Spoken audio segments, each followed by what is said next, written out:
वूल बनते हैं। उसको शीट करते हैं, फिर उसमें वूल निकाली जाती है। सर शीप के बाल काट के वूल बनाते हैं। वूल कैसे बनता है? सर शीप के बाल बनते हैं। सर जो हेयर होते हैं सर उसके हेयर काट के सब वूल का कुछ प्रॉपर्टी बताना। सर वो जलता आसानी से, जल्दी से सूख जाता है और सर वो आसानी से नहीं पड़ता है। और क्या होती है? सब वो जलता नहीं होती है सर, वो वार्म जल्दी नहीं जलता। और सर वो बहुत गर्म होती है। और कोई quality? Anika Agarwal, can you tell any quality about wool? Sir, wool is worn in winters so that the wool produces warmth in our body. That's why we wear wool in winter. क्या वूल stretchable होता है? No sir. No sir. क्या flexible होता है? Yes, sir. Yes sir. Sir flexible होता है। क्या absorb करता है मॉइस्चर को? कैसे करता है? Yes, sir. कैसे करता है? क्या डर्ट और फ्लेम का रेजिस्टेंट होता है? Yes sir. No sir. Sir please repeat. रहता है सब वो डर्ट डर्ट का रेजिस्टेंट होता है? सर डर्ट का होता है, पर सर फ्लेम का नहीं होता। फ्लेम रेजिस्टेंट भी होता है, जलता है तभी जब फ्लेम में डालोगे। जलना नहीं चाहता है वूल, जैसे निकालोगे तुरंत जलना बंद हो जाता है। ये सब सर जल्दी आग नहीं पकड़ता। हाँ, मतलब आग पकड़ेगा भी तो जैसे आप फ्लेम हटाओगे तुरंत वो बुझ जाएगा। क्या फ्लेम अगर हम पहने हुए, अगर हमने वूल पहना है और अगर हम जल गए तो वो अपनी बॉडी से चिपक जाता है या फिर छूट जाता है? बेटा चिपकेगा थोड़ा बहुत, बट उसमें क्वालिटी नहीं होती कि वो फ्लो करे। चिपकता वो है जिसमें मेल्ट होने थोड़ा बहुत आग लग जाए सर, लेकिन वो ऐसा छेद टाइप का बन जाता है सर, उसमें आग नहीं दिखती है, वो ब्लैक हो जाता है कॉर्नर पे। हाँ, और दूसरी बात ये है कि वो इतनी जल्दी मेल्ट नहीं करता। जब तक मेल्ट नहीं करेगा तब तक चिपकेगा नहीं। मेल्ट करना मतलब वो वाटर के फॉर्म में आने लग जाए, मतलब लिक्विड के फॉर्म में आने लग जाए। जब तक लिक्विड के फॉर्म में नहीं जाएगा तब तक वो चिपकेगा नहीं बॉडी से उतना। तो उसमें राख तुरंत बनती जाती है, मतलब उसमें बीड्स बनती जाती है। मैं आपको एक बार फ्लेमिंग दिखा देता हूँ। Sir, synthetic fibers melt करते हैं ना? हाँ, सिंथेटिक मेल्ट करते हैं। सिंथेटिक बताऊंगा तो मेल्टिंग बता दूंगा मैं। अभी रुको, एक बार दिखा देता हूँ मैं वूल की मेल्टिंग कैसे होती है। अरे वूल का जो फ्लेमिंग कंडीशन है वूल की मैं दिखा देता हूँ।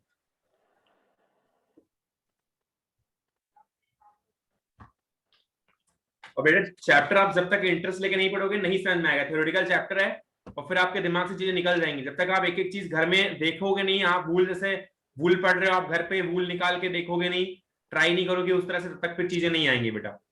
तो यू हैव टू ट्राई। मैंने तो कुछ करे भी।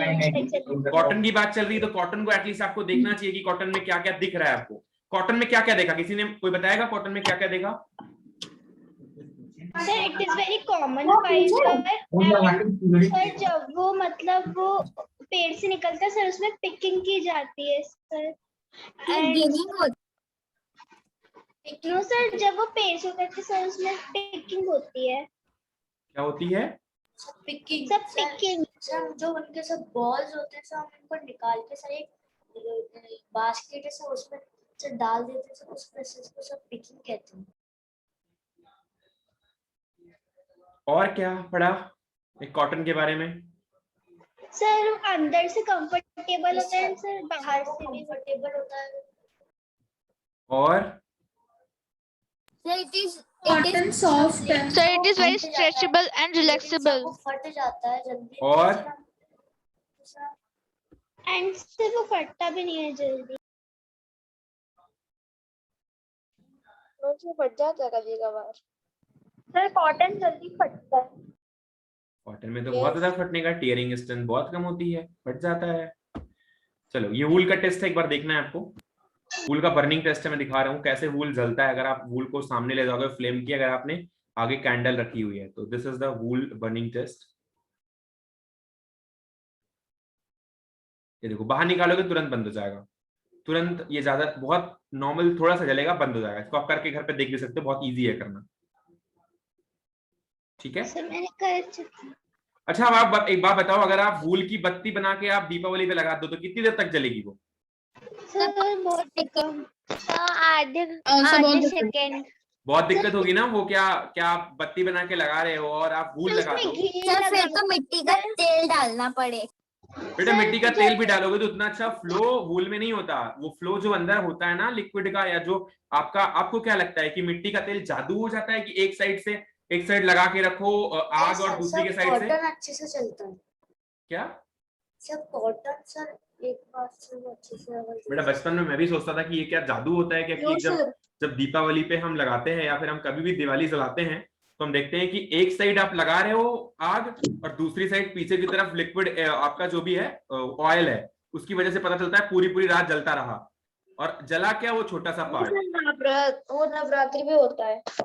नवरात्रि पे होता है, दीपावली पे होता है, बहुत बार बार में होता है। नवरात्रि पे अखंड ज्योत जलाते हैं। अरे कुछ भी होता है यार, जो भी होता है होता है। आप बताओ, जो बत्ती जलती है, हर किसी घर में तो रोज रोज होता होगा, बत्ती जलाते होंगे। तुलसी पर रखते हैं। हाँ, तो अगर आप वूल का लगा दो तो कितनी देर तक जलेगा? पता लगा 1 मिनट जला फिर बंद हो गया। भले ही उसमें लिक्विड फ्लो उतना जल्दी नहीं होता। तो आपके पास जो, अगर आप घी वगैरह डाल के उसको फ्लो करवाओगे ना, तो उतना अच्छा घी का फ्लो उसमें वूल में नहीं होगा, वो तुरंत बर्न हो जाएगा, मतलब वो जल जाएगा। वो जल्दी से बंद होने की कोशिश करेगा, मतलब जल करके बुझने की कोशिश करता है, जैसे अभी कर रहा है इसमें। अब देखो इसको, देखो ये देखो, अभी इसमें हैंड में आप इसको अब जब आप हटाओगे ना तो हैंड में लग भी जाएगा थोड़ा सा। आपको सिल्क का बर्निंग टेस्ट दिखा देता हूँ। सिल्क को जलाओगे तो क्या होगा, एक बार आप ये देख लो।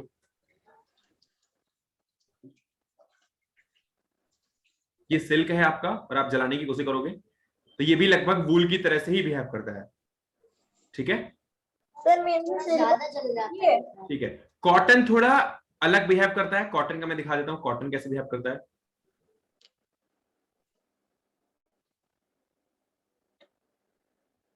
जलाओगे तो जलते रहने की क्वालिटी है। देखो इसमें जल रहा है, जल रहा है, जल रहा है। ठीक है, थोड़ी दूर तक जलने की क्वालिटी है या नहीं? है सर। लेकिन सर घी डालने तो बहुत देर तक चलेगा। हाँ देखो, ये देखो, जलाया, जलता गया, जलता गया, जलता गया ना। सर ये फ्लेक्स है। This is cotton. फ्लैक्स में भी लगभग सिमिलर क्वालिटी होती है। फ्लैक्स भी दिखा देता हूँ। ये फ्लैक्स का है। ज्यादा देर तक चलता है।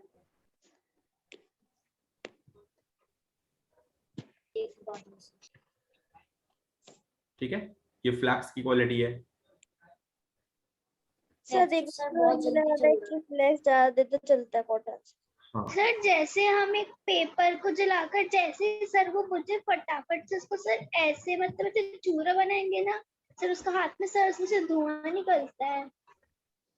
बेटा वो एक तरीके से जब वो नहीं बनता चूरा तो उसको बोलते हैं क्रैश हो चुका है, और जब नहीं बनता उसको बोलते हैं कि वो एक बीड बना चुका है। आप झिल्ली जलाते हो तो आप देखते हो कि आप जैसे मान लो आपने पॉलिथीन जलाई है, तो आप जैसे जलाओगे ना उसमें आप देखोगे टाइट सा हो जाएगा। ऐसे आप फिंगर ऐसे करोगे तो टाइट सा लगेगा उसमें जलने के बाद।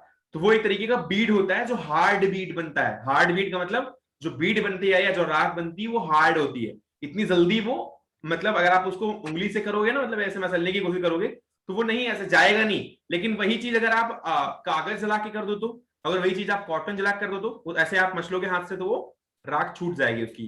सही बात है ना? धुआं भी निकलता है। हाँ, धुआं भी निकलता है। और वो सॉफ्ट बीड होती है और जो हमारी पॉलिथीन वाली होती है वो हार्ड बीड होती है। इतनी बात समझ में आई ना? पॉलिथीन क्या बेटा? क्या पॉलिथीन? तो सब मेल्ट भी जल्दी होती है। हाँ ऑब्वियसली पॉलिथीन में मेल्ट होने का प्रॉपर्टी होता है। चलो अभी हम बात करते हैं मैन मेड फाइबर की। तो can anyone explain what is the synthetic fibre?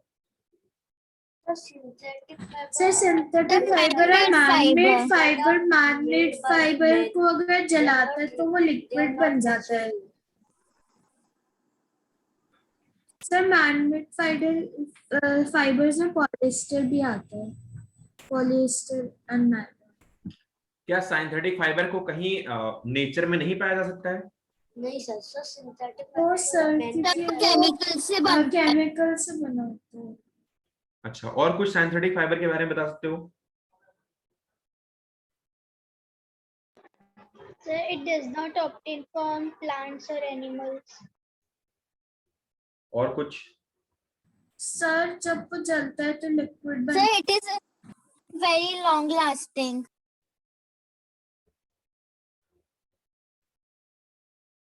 synthetic fiber are made from machines.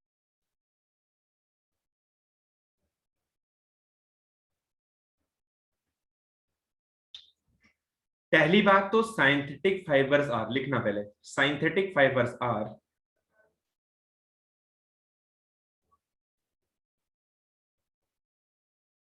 Man made fibre.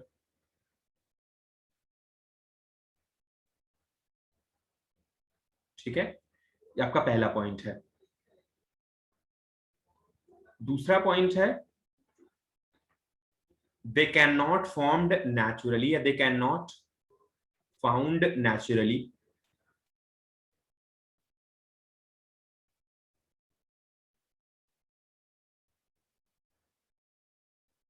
They cannot found naturally. You have to write it, beta.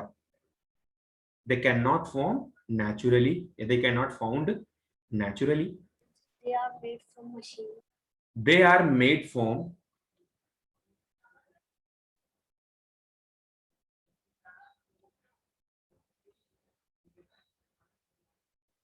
chemical substances. Right? Synthetic fibers are man-made fibers. They cannot found naturally. They are made from chemical substances. Right? ये चीजें आपको at least जान के रखना है। ठीक है? Yes. Yes, sir. और कौन से chemical substances? Chemical substances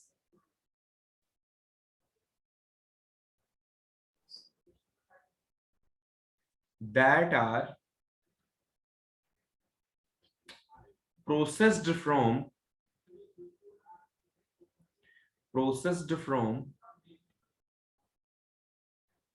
crude oil.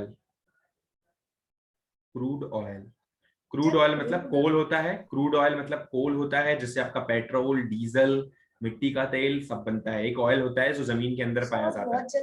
बहुत जल्दी आग पकड़ता है। क्या? बहुत जल्दी फायर लेता है। हाँ, और वो जमीन के नीचे पाया जाता है। और जो केमिकल सब्सटेंसेस होते हैं वही केमिकल सब्सटेंस यूज किए जाते हैं जो क्रूड ऑयल से प्रोसेस्ड किए जाते हैं, और उन केमिकल सब्सटेंस का यूज करके मैनमेड फाइबर बनाया जाता है, या केमिकल सब्सटेंस का यूज करके साइंथेटिक फाइबर बनाया जाता है। साइंथेटिक फाइबर को नेचुरली फाइंड नहीं कर सकते हैं। Synthetic fibre are manmade fibre, और ये मानव निर्मित फाइबर होते हैं। राइट? एग्जाम्पल कौन से हो सकते हैं इनके? सर एक तो पॉलिस्टर है, नायलॉन, पॉलिस्टर। और सर पॉलिस्टर होता क्या है? पॉलिस्टर बेटा it's a type of fibre. Polyester एक फाइबर का टाइप है। जैसे हमारी जो टी शर्ट होती है, टी शर्ट जो हमारा शर्ट होता है, आप कभी देखे होंगे कि स्पोर्ट वियर के लिए शर्ट का यूज होता है ना। हम कभी बैडमिंटन खेलने जाते हैं या रनिंग करने जाते हैं, उसके लिए हम अलग से लोअर खरीदते हैं, स्पोर्ट्स लोअर। कभी देखा हुआ है? Yes sir. Sports T shirt खरीदते हैं, देखते हैं ना, जैकेट लेते हैं फिर। हाँ, तो वो सब चीजें होती हैं पॉलिस्टर से बनी हुई। वो एक मैनमेड फाइबर होता है। क्या होता है? Linen is a natural fibre बेटा। वो फ्लैक्स का ही पार्ट होता है, फ्लैक्स से ही मिलता है। जो फ्लैक्स से बनता है ना फाइबर, उसे लिनन फाइबर बोलते हैं। और लिनन यान बनाते हैं उससे, फिर उसे लिनन फैब्रिक बनाते हैं। वो लिनन फ्लैक्स से बनने वाला फाइबर है। सर वेलवेट पहले उसका यार्न फिर फाइबर बनाते हैं। क्या यान से फाइबर? सर पहले यार्न बनाते हैं, सर फिर फैब्रिक बनाते हैं। ऑब्वियसली बेटा, पहले फाइबर से यान बनेगा, फिर फैब्रिक बनेगा। मैंने बताया हुआ है पहले भी। ठीक है बेटा? एग्जाम्पल में जैसे पॉलिस्टर हो गया। ठीक है, polyester is a type of manmade fibre. ये एक मैनमेड फाइबर का टाइप है, जिसको कैसे बनाया जाता है, ये मतलब इसको खुद ह्यूमन बीइंग ने बनाया हुआ है, और इसका यूज किया जाता है बहुत सारी जगहों पे। वेलवेट, वेलवेट भी एक टाइप ऑफ फाइबर है, उसमें मिक्स्ड फाइबर होता है। नहीं सर। सर क्या ये सिंथेटिक फाइबर हो सकता है? बेटा मिक्स्ड हो सकता है वेलवेट भी। Excuse me sir. हाँ जी सर अभी मैं डिस्कनेक्ट हो गई थी, आपने बस इतना ही लिखवाया है? हाँ हाँ बिल्कुल। अब वीडियो देख लेना बाद में, कोई दिक्कत नहीं है। स्क्रीनशॉट ले लिया।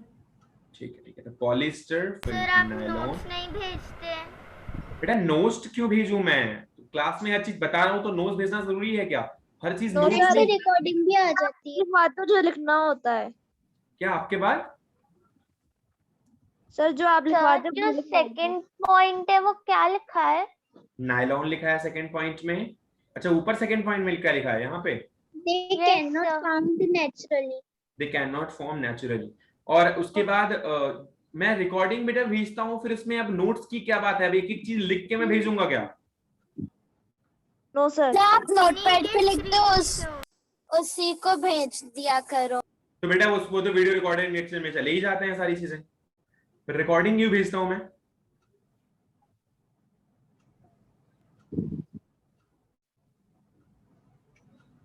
लिख लिया? yes sir, done.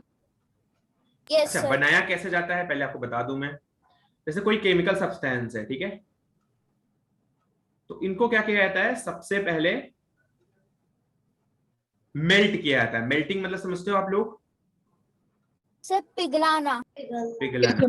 तो सबसे पहले इनको पिघलाते हैं, मेल्ट करते हैं, तो ये कैसे फॉर्म में आता है? लिक्विड फॉर्म में। ठीक है, ये बन जाता है लिक्विड, और ये होता है केमिकल सब्सटेंस। फिर इसको पास करते हैं एक स्पिनरेट के थ्रू। स्पिनरेट मतलब होता है जो हमारी यान बनाने वाली मशीन होती है। स्पिनरेट एक मशीन है जो टू फॉर्म द साइंथेटिक यान, उसके थ्रू पास करते हैं। फिर वो क्या बनाता है बेटा? यान बना देता है। मेरी बात समझ में आई या नहीं? Yes sir. Okay, just showing you the spin rate process.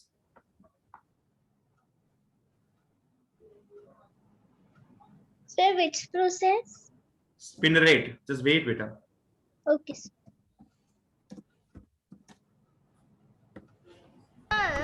Sir ये सिंथेटिक फाइबर्स बनाना हर किसी का काम तो नहीं है, मैंने वो लिखा नहीं साइंटिस्ट ही था। बनाते होंगे ना, इसके इस मामले में स्पेशलिस्ट वाले। क्या बेटा? ये बनाना हर किसी के काम नहीं है सर, इसीलिए इसको साइंटिस्ट वगैरह बनाते होंगे ना। नहीं, सिंथेटिक फाइबर बनाने के लिए बेटा लेबोरेटरीज में बनाया जाता है, क्या दिक्कत है? Sir, वो सब factories मतलब में नया भी- इन्वेंट करने के लिए, हाँ, मतलब नया इन्वेंट करने के लिए, इन्वेंट करने के लिए क्या? नया सिंथेटिक फाइबर। फिर तो साइंटिस्ट को ही काम करना, लोग तो नहीं करेंगे। बेटा इंजीनियर्स इसीलिए तो बनाए जाते हैं। इंजीनियर क्यों पढ़ते हैं बताओ?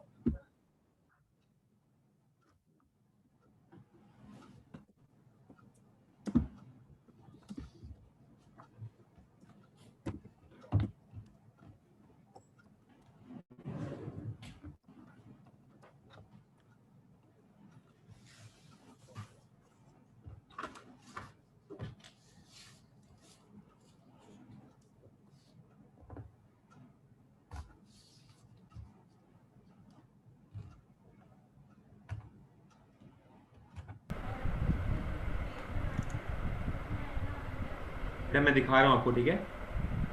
Okay sir. तो ये जो है ऐसे कुछ पास करते हैं, इसको पहले मेल्ट करा जाता है केमिकल सब्सटेंस को, फिर ऐसे थ्रू इसको स्पिनरेट के थ्रू पास करते हैं। मैं आपको दिखाता हूँ स्टार्ट से वीडियो।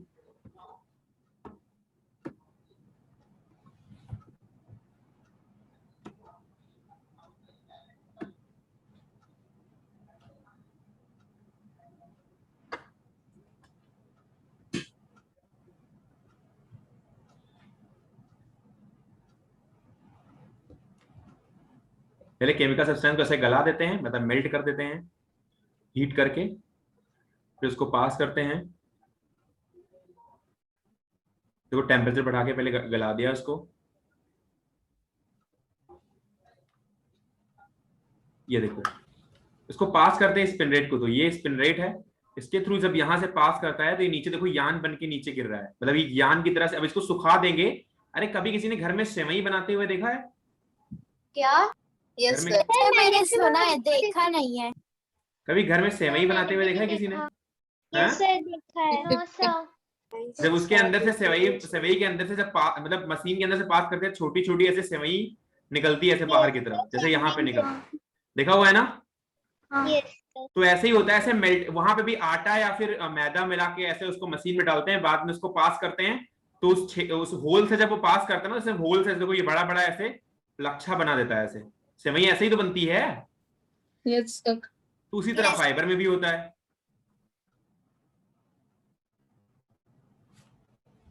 इसको निकाल लेते हैं ऐसे, फाइबर से यान देखो बनता चला जा रहा है। तो ये तो बहुत पतला होता होगा। हाँ बहुत पतला होता है, ब्रेक भी बहुत ज्यादा ब्रेक भी करता है। सर सर सुई धागा वाला जो धागा होता है सर, वो ज्यादातर तो मैंने देखा है कि वो पॉलिस्टर का ही होता है। हाँ रेड का मतलब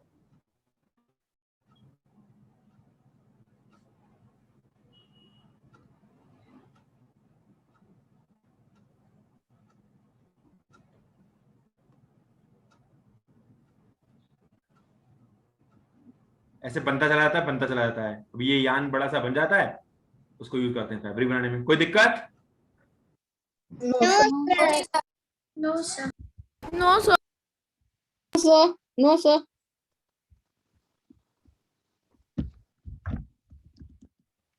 तो ऐसे पॉलिस्टर को बनाने के लिए सबसे पहले क्या करते हैं, इसको मेल्ट करते हैं। मेल्ट करने के बाद इसको स्पिनरेट के थ्रू पास करते हैं, तो क्या बन जाता है, यान बन जाता है। जैसे वो सेवई बन के आती है ना, वैसे यान बन के निकल आता है, ऐसे बड़ा बड़ा लच्छा ऐसे। सर यहाँ डॉट डॉट क्यों बनाई है?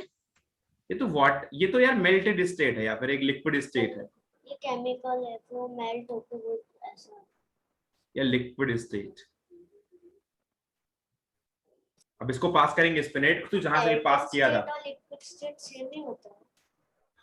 हाँ हाँ ऑब्वियसली। अरे मेल्टिंग मतलब मेल्ट हो चुका है तो लिक्विड ही तो बनाएगा मेल्ट करके यार। Yes sir. तो वो मेल्टेड स्टेट है। कोई दिक्कत? No sir. तो क्या होता है आगे, अगर आप अपने मॉड्यूल में देख पा रहे हो तो उसमें लिखा हुआ है, प्लीज आप थोड़ा ऊपर कर देंगे। लिख लें, बताना।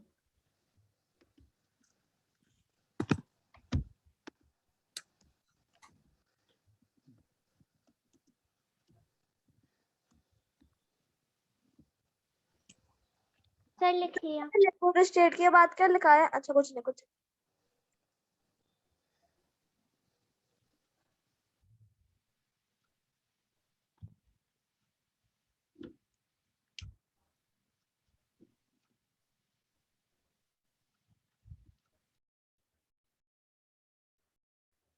सर आप प्लीज थोड़ा और ऊपर कर दीजिए। क्या बेटा?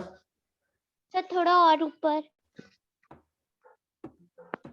नो सर ऊपर। सर ठीक है। Okay sir.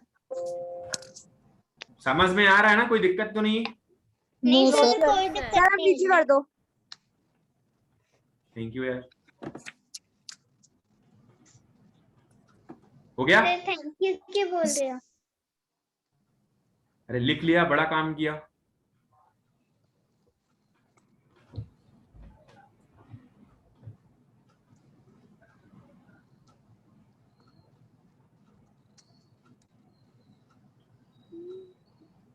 Can I move forward? Yes sir. Yes sir.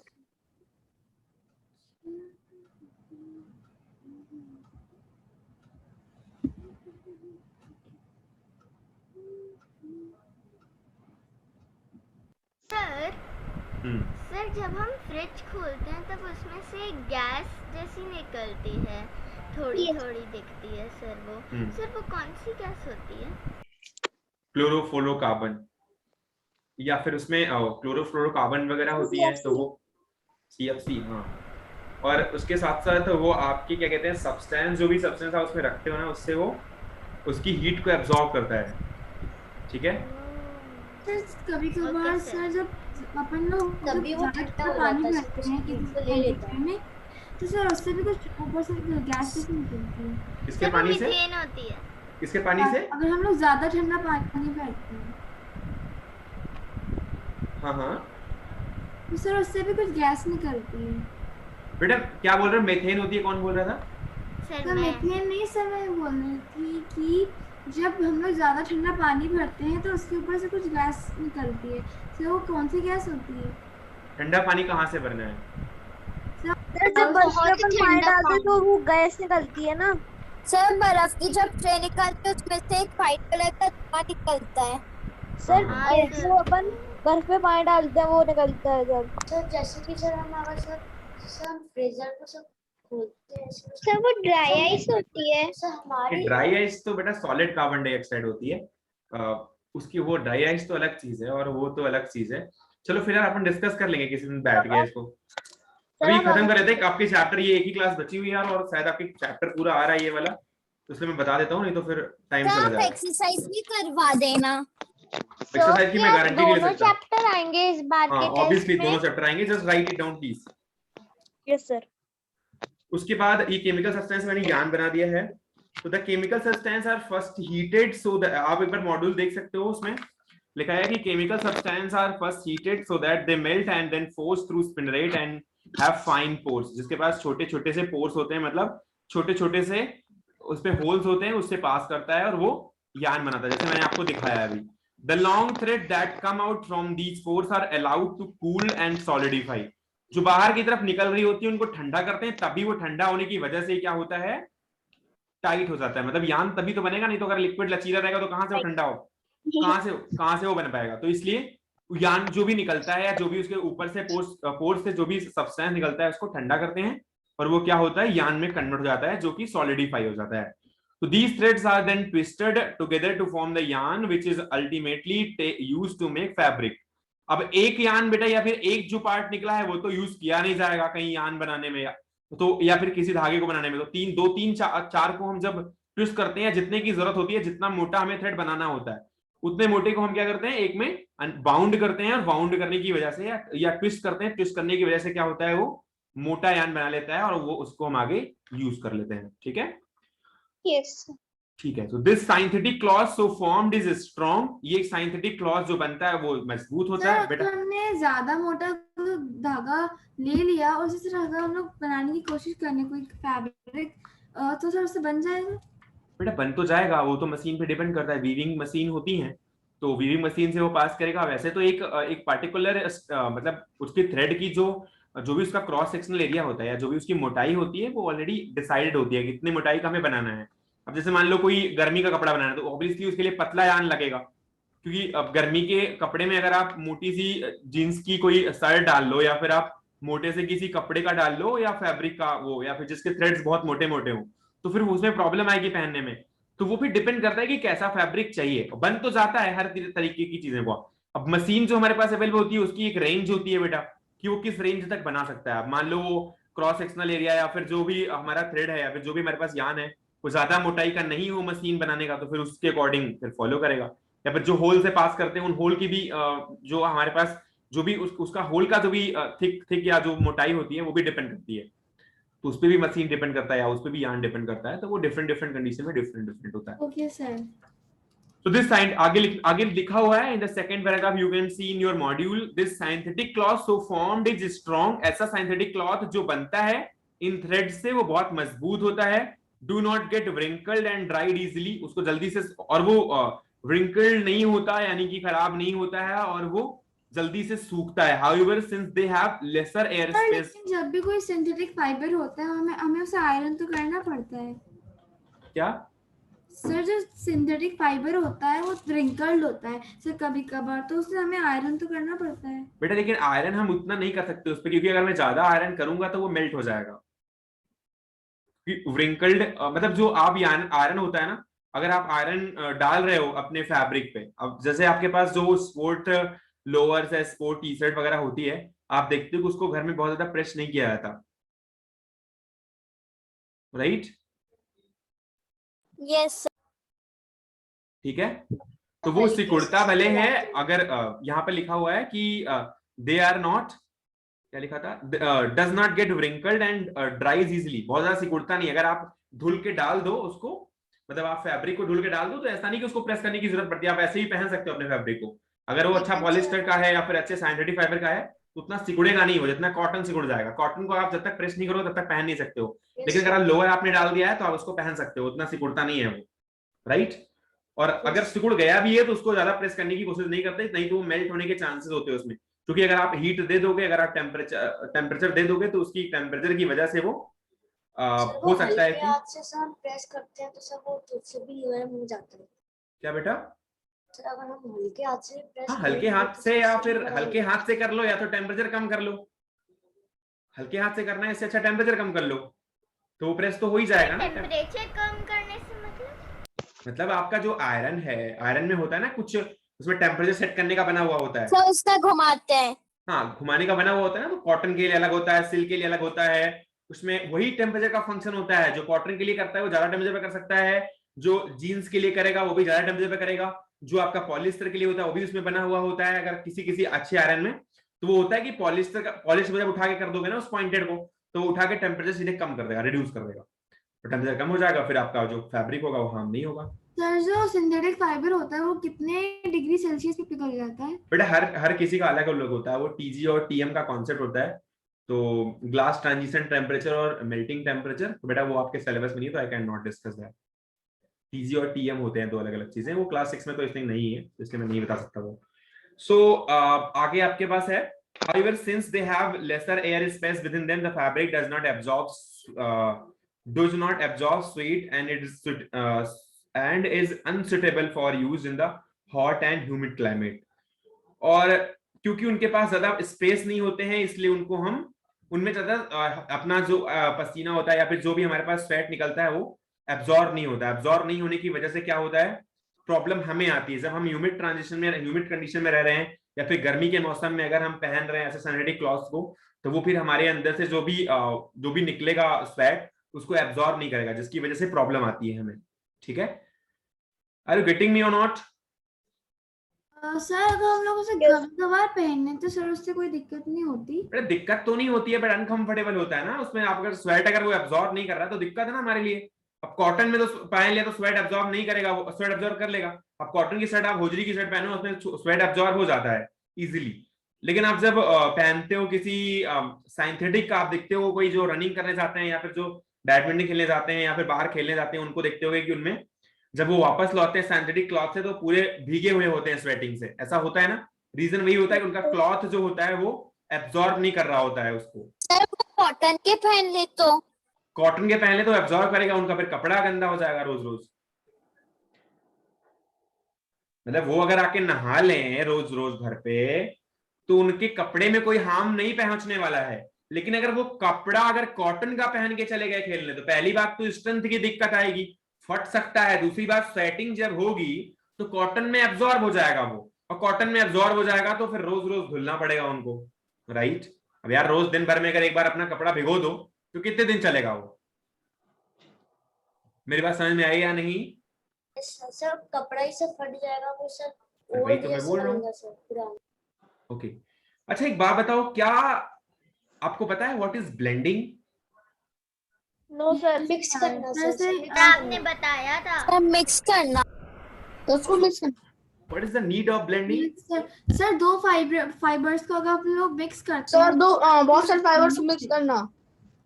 What is the need of blending? Sir और ऐसे सर कोई जैसे स्पोर्ट्स की हमारी टी शर्ट है तो हम उसमें कॉटन भी मिक्स कर सकते हैं ताकि टेरिकॉटन वो बनाने के लिए स्वेट को एब्जॉर्ब कर ले। नो नो नो ये नो, सर टेरिकॉटन एक सर एक एग्जांपल है। What is the need of blending? जरूरत क्यों पड़ी ब्लेंड करने और की? क्योंकि सर जैसे पॉलिस्टर कॉटन, सर पॉलिस्टर जो होता है वो स्ट्रेंथ देता है कपड़े को, और कॉटन होता है सर वो कंफर्ट देता है, इसलिए सर उसे ब्लेंड करके बनाया जाता है जिससे स्ट्रेंथ भी रहे और कंफर्ट भी रहे। Exactly, excellent. एक्चुअली होता क्या है कि मान लो मैंने पॉलिस्टर या सिंथेटिक कपड़ा पहन लिया तो वो स्ट्रेंथ तो दे देगा। जस्ट वेट बेटा, 1 मिनट प्लीज।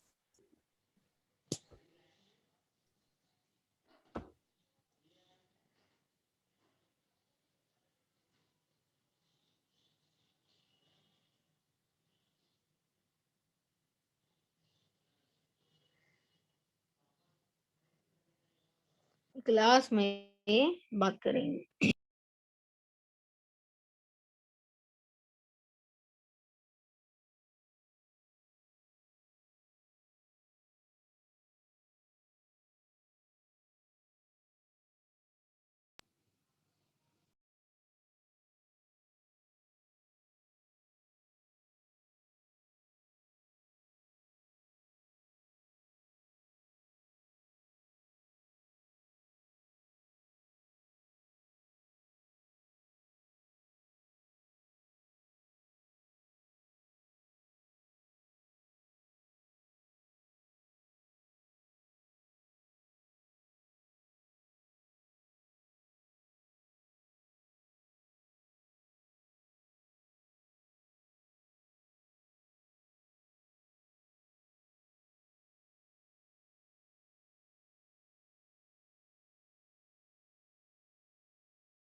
आपकी वॉइस नहीं आ रही है।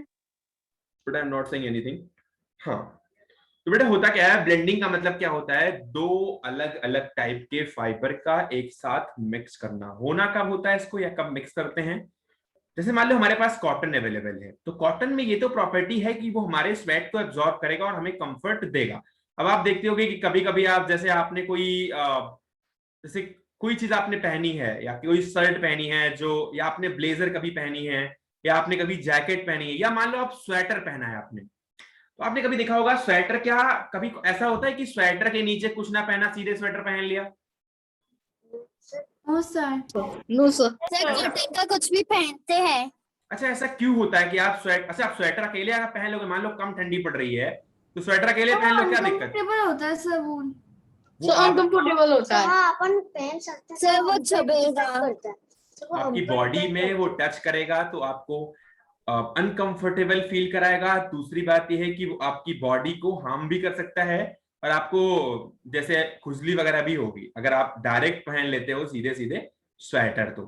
तो क्योंकि उसमें क्या होता है, उसके जो उसकी सरफेस होती है वो रफ होती है। आपके जो वूल होते हैं उसकी सरफेस रफ होती है, उसमें कुछ ऐसे नुकीले, आप बहुत ज्यादा अगर माइक्रोस्कोप से देखोगे ना वूल को, तो वो कुछ ऐसा दिखेगा। मैं आपको बना के दिखाता हूँ। बहुत पार्ट से देखोगे ना तो वो कुछ ऐसा दिखेगा। यस सर, उसके फाइबर्स होते हैं,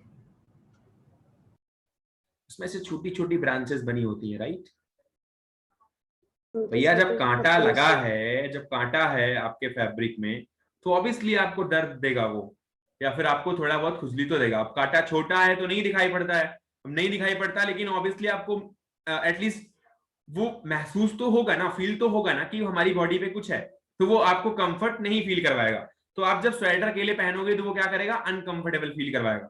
इसी तरह से जब आप पॉलिएस्टर पहनते हो, या आप कोई नायलॉन की शर्ट पहन लो डायरेक्ट, अब आप उठे, पता लगा नायलॉन की शर्ट पहन लिया, गर्मी बहुत तेज है, तो क्या करेगा नायलॉन की शर्ट, क्या करेगा आपको? अच्छा, मान लो किसी का दिमाग काम किया, ये अथर्व कुमार है ना, अथर्व कुमार सर मैं स्वेट बेटा नायलॉन की शर्ट कभी खरीदी है? No sir. कभी स्पोर्ट वाली खरीदी है? No sir. Yes sir. अरे स्पोर्ट्स वाली भी नहीं खरीदी? मैंने खरीदी है। Yes sir. पॉलिएस्टर की कभी जैकेट खरीदी है? Yes sir. Yes sir. अच्छा, मान लो तुमने खरीदते वक्त क्या सोचा होगा? अगर मान लो हमने क्या कहते हैं कोई पॉलिएस्टर की चीज खरीदी, हमने खरीदते वक्त क्या सोचा कि मजबूत होगी ना, इसीलिए तो खरीदा? नहीं सर, ऐसा तो नहीं सर, कंफर्टेबल होगी। कंफर्टेबल होगी पॉलिएस्टर? No sir. कंफर्टेबल नहीं, पर सर स्पोर्ट वेयर में तो वो सही है। स्पोर्ट वियर में क्यों यूज किया पॉलिएस्टर? स्पोर्ट वियर में क्यों सर यूज किया? कॉटन होता है सब जल्दी से फट जाता है, सब वो गंदगी, तो जो पसीना से वो जो अगर मान लो हम साइकिल चला रहे हैं, पता लगा रोज पैंट फटी है, ऐसा होता है ना? जैसे भाई मैं बोल रही हूँ तो ऐसा ही होता है, क्योंकि अगर आप कॉटन यूज कर रहे हो तो आप देखते हो कि रोज कुछ ना कुछ फट जाता है यार, कहीं ना कहीं फट जाता है। आप साइकिल से उतर रहे हो, अथर्व कुमार कभी हुआ है ऐसा, उतर रहे हो फट गया हो pant? Yes sir. Yes sir. Yes sir. क्यों होता है सर? होता है क्योंकि कॉटन कॉटन में स्ट्रेंथ नहीं होती है, और जो बहुत वीक होता है। होता है वो स्ट्रेंथ देता है कपड़े को। ठीक है। सिंथेटिक अब फाइबर मान लो इसको बोला मैंने कि भाई देखो कॉटन जो है, कॉटन के पास स्ट्रेंथ कम है। अब इसका दिमाग काम किया है, इससे बोला कि देखो यार मैं पॉलिएस्टर पहन के गया था, उसके पास स्ट्रेंथ अच्छी थी, इसका मतलब वो मजबूत है। अब मजबूत के चक्कर में गया, कल कोई पार्टी में जाना है, एक पॉलिएस्टर की शर्ट खरीद ले आया मान लो। अब सुबह उठा, कहा कि स्ट्रेंथ बहुत ज्यादा है, उठा के पॉलिएस्टर की शर्ट पहन ली। अब वो गया मार्केट और उसके बाद देखा कि उसको कितना कंफर्ट आएगा बताओ, क्योंकि अगर उसके अंदर से स्वेटिंग निकल रही होगी से बहुत कम से कंफर्ट नहीं होगा। हाँ, बहुत अनकंफर्टेबल फील होगा। अगर वो अंदर से स्वेटिंग निकल रही है, या फिर अंदर से कुछ भी निकल रहा है, थोड़ा बहुत भी लिक्विडिटी है बॉडी में, या मान लो मॉइस्चर है, तो ऐसी कंडीशन में वो क्या करेगा, आपको अनकंफर्टेबल फील कराएगा। तो फिर मजबूती तो दे गया, मतलब ये तो कर गया कि वो आपका पैंट नहीं फटेगा, अभी शर्ट फटेगा तो नहीं, लेकिन ऑब्वियसली जब आपको पहनने में मजा ही नहीं आया तो क्यों पहनोगे? मेरी बात सही है ना? Yes sir. ठीक है। और यही बात कॉटन में भी उल्टा है कि कॉटन में अगर आप पहन के चले गए तो पता लगा पहन के तो चले गए, लेकिन उतरते वक्त फट गया तो दिक्कत है उधर भी।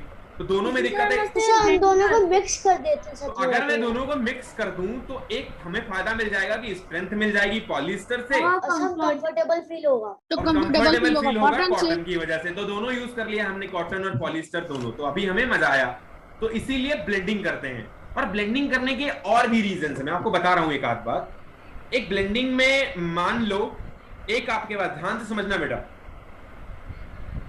एक है कॉटन नंबर 1 और एक कॉटन नंबर 2, ठीक है।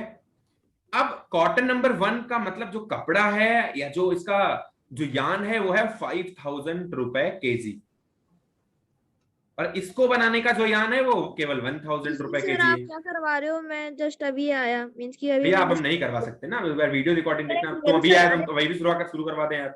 नो सर, मैं पहले था, मैं डिस्कनेक्ट हो गया था। ब्लेंडिंग करवा रहे हैं। Okay sir. तो कॉटन है ये 5000 रुपए केजी है, ये 2000, ये कॉटन 2 है, ये 1000 रुपए केजी है। अब मेरे को एक बात तो पता है, अगर कोई कपड़ा महंगा है, अगर कोई कॉटन महंगा है तो ऑब्वियसली वो ज्यादा कंफर्टेबल होगा, ज्यादा दिन तक चलेगा, कोई ना कोई क्वालिटी तो इसकी अच्छी है। तो इसकी क्वालिटी अच्छी है और इसकी क्वालिटी कम अच्छी है, क्वालिटी लेस और ये क्वालिटी मोर, ठीक है, या क्वालिटी बेटर कह सकते हो इसकी।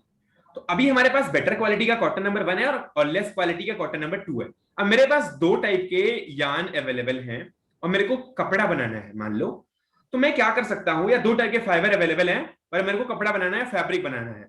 तो अब कोई बोलता है भैया मेरे को क्वालिटी चाहिए, तो अब मैं अगर 100% अगर ये वाला यूज कर दूं, ये वाला, तो पता लगा कि हमारा 5000 का तो कॉटन यूज हो गया और शर्ट आई 6000 की।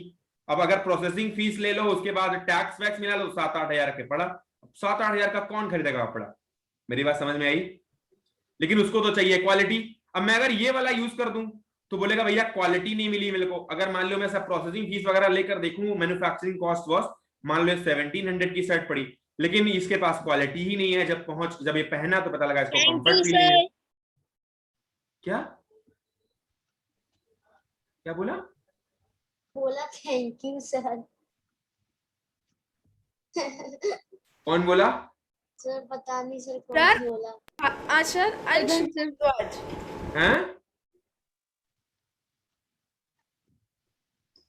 I think Aditya Sharma.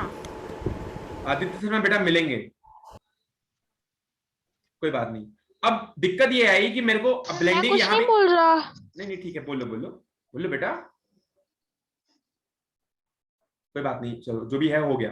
अभी इसके पास क्वालिटी बेटा ज्यादा अच्छी है, इसके पास क्वालिटी लेस अच्छी है, लेकिन ये महंगा, ये सस्ता है और ये महंगा है। अगर मैं दोनों को मान लो 50% में मिला दूं ये वाला और 50% ये वाला मिला दूं और उसके बाद 100% का ब्लेंड करके मैं कॉटन का कपड़ा बनाऊं, तो मेरे पास अभी क्वालिटी भी मिल चुकी है और थोड़ा सा कॉस्ट भी मैं रिड्यूस कर सकता हूं। ये थोड़ा सा, क्योंकि 1700 वाला यूज हुआ है, ये 1000 पर केजी वाला यूज हुआ 50%, और ये 5000 पर केजी वाला 50% यूज हुआ है। अब मान लो मेरे को 1 केजी का कपड़ा यूज करना, तो यहाँ में 2500 लग गए और यहाँ पे 2500 लग गए और यहाँ पे 500 लग जाएंगे, क्योंकि हमारे पास अगर 1000 का एक केजी है तो आधा केजी अगर मैं यूज करूंगा इसका तो 500 का पड़ेगा, तो टोटल हमारे 3000 में ये बन जाएगी। तो मैं चाहूं तो ब्लेंडिंग करके कॉस्ट को भी रिड्यूस कर सकता हूँ। मेरी बात समझ में आई या नहीं? नहीं सर। फिर अब तो टेस्ट के बाद ही आएगी ना मीटिंग? टेस्ट के बाद आएगी मीटिंग मतलब सर अगली क्लास तो टेस्ट के बाद ही होगी। हाँ, ये अगली क्लास के बारे में सोचो, अभी जो क्लास चल रही उसके बारे में कोई बात ही नहीं है बेटा। कॉस्ट रिड्यूस कर लिया हमने, कॉस्ट ऐसे रिड्यूस कर सकते हैं। अब यार अगर एक चीज महंगी है, अगर पूरा महंगा बनाऊंगा तो ऑब्वियसली वो महंगा ही आएगा ना, उसका बनने वाला फैब्रिक भी तो महंगा ही होगा। तो मैं क्या करूं, एक सस्ती और एक महंगी मिला के बनाऊंगा तो ओवरऑल कॉस्ट तो रिड्यूस करूंगा ना, मैं उसकी कीमत तो रिड्यूस करूंगा ना। लेकिन महंगी वाली यूज करके मैं थोड़ी सी क्वालिटी बढ़ा दूंगा और सस्ती वाली यूज करके मैं थोड़ी सी क्वालिटी तो कम करूंगा, लेकिन मैं कॉस्ट को रिड्यूस कर ले जाऊंगा। मेरी बात समझ में आई या नहीं? यस सर, आ गई। तो ये हमारा हो गया ब्लेंडिंग का तरीका। तो यहाँ पर लास्ट लाइन में लिखा था synthetic fibre are usually mixed with other natural fibre such as cotton और wool to make the cloth. और मैं आपको एक बात और बता दूं, सिंथेटिक फाइबर को जब ब्लेंड करते हैं तो कहीं ना कहीं नेचुरल फाइबर यूज करते हैं। मतलब ज्यादातर कंडीशन में सिंथेटिक प्लस नेचुरल की ब्लेंडिंग होती है। क्यों? क्योंकि भैया साइंथेटिक में लाओगे तो कंफर्ट तो कभी देगा ही नहीं, एब्जॉर्ब तो करेगा ही नहीं। मान लो आपने पॉलिस्टर पहना, आपको पता चला आपकी ये भैया ये वाला कम कंफर्ट दे रहा है, कम हमारे स्वेट को एब्जॉर्ब कर रहा है, आपने दूसरा कोई सिंथेटिक फाइबर यूज कर दिया, तो ओवरऑल वो भी तो एब्जॉर्ब नहीं करेगा, तो आपको तो अनकंफर्टेबल फील होगा ही होगा। तो कम से कम एक नेचुरल फाइबर तो यूज करो जो कम से कम आपके स्वेटिंग को एब्जॉर्ब करे। मेरी बात समझ में आई? Yes sir. तो एक साइंथेटिक और एक नेचुरल का यूज होता है। एक्टिविटी 3 को देखना है और एक्टिविटी 3 को करने की कोशिश करनी है। अगर एक्टिविटी 3 नहीं आई तो नेक्स्ट क्लास में मैं डिस्कस करूंगा, उसके बाद नेक्स्ट क्लास में आपका चैप्टर खत्म हो जाएगा और सारे जहां तक पढ़ाया वहीं तक आएगा, तो दिक्कत की बात नहीं है, एक बार पढ़ के आना, ठीक है? सर मुझे डीपीक्यू में डाउट था। जी बेटा बताइए। सेकंड वाला डीपीक्यू का आंसर मैं भेज दूंगा एक बार, ठीक है? ठीक है, okay sir. Okay sir. Okay. Thank you sir.